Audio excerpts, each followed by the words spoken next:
சாத்தான்குளம் அருகே கிணற்றில் omni van விழுந்து உயிரிழந்த 5 பேரின் உடல்களுக்கு திமுக எம்பி கனிமொழி அஞ்சலி செலுத்தியிருக்கிறார். அண்மை செய்திகளாக பார்த்துவிருக்கிறோம். கூடுதல் விவரங்களோடு செய்தியாளர் ஐயப்பன் இணைகிறார். ஐயப்பன், விவரங்கள்.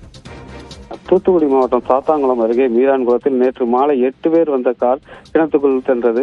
அந்த விபத்தில் 3 உயிர் தப்பிய நிலையில் 5 சம்பவ இடத்திலே மூழ்கி பலியாயினர்.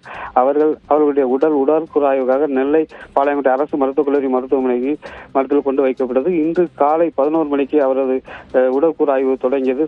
மருத்துவர் சரவணன் தலைமையிலான குழுவினர் இந்த உடற்கூறாய்வை செய்தனர்.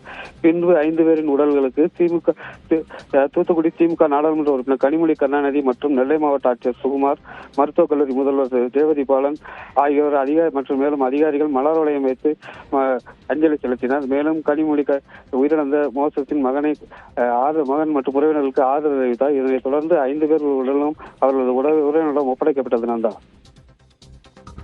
நன்றி ஐயப்பன், விவரங்களுக்கு.